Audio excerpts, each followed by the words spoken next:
everyone, Delores here with another Sweeping Saturday. Today I'd like to talk to you about something that I hear from a lot of curlers about, of all of the lessons and clinics and things that I do. This is probably the one thing that I'm asked about the most, and the one thing that's most challenging for a lot of curlers, and that's the outturn. So I just want to unpack that and talk about all the things that can cause you difficulty in the outturn. The first thing that I want to talk to you about is how you set up in the hack. And this is really interesting because I find when people get set up in the hack for an in-turn, they set up nicely with the rock in line. Now what you're trying to do is draw an invisible line from the skip's broom right down to the hack, and you want it to go right through the rock. But what oftentimes happens is that as soon as the skip sets the broom down for an outturn, I want you to watch what I do here.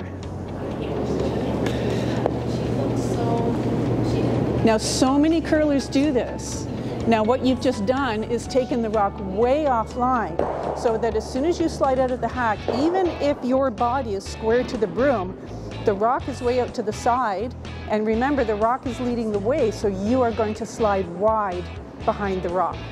So this rock is now way offline. If I draw a line from the middle of the hack through the rock, I'm headed way over to sheet 6 over there from where we are on sheet 2. So remember, you want to keep that rock bisecting the line of delivery. So from the skip's broom, I'm drawing a line through the rock and to the hack. So that's the first thing that can happen to make you go offline on the outturn. And that's usually the case, as people find that they're wide on their outturn. So that's one of the causes. So check your setup and see if you're setting the rock up wide. The second thing that causes problems on the outturn is lateral drift.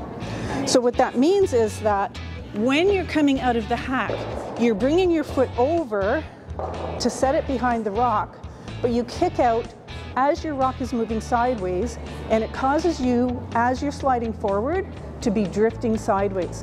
What you need to do is set your foot behind the rock and then go. So you need to stop that lateral movement and then go forward, and that will eliminate the lateral drift. The other thing that happens is, for those who are wide on their outturn, is you might be sliding on the broom, but then you set it out. So as you release it, you're going like this and pulling the handle out so that it ends up going wide. Even if you're sliding on line, that rock is going to be way offline. So those are the things that can cause problems with being wide on the outturn. Now, once in a while, I have somebody who is narrow on the outturn. And that's something that I struggled with for a long time too.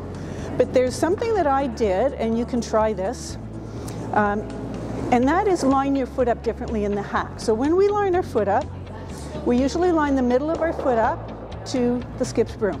So the line of delivery comes from the skip's broom right down to the middle of our foot. But here's something I want you to try if you tend to slide narrow on the outturn.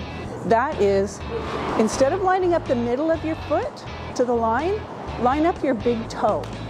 So that sounds like maybe not much of a difference, but I'm going to show you some pictures where my foot is lined up to the middle, and then I'm going to change it to show you what it looks like lined up to my big toe. It's actually quite a significant difference, and I found this to be very, very helpful for people who are sliding narrow to get them back online.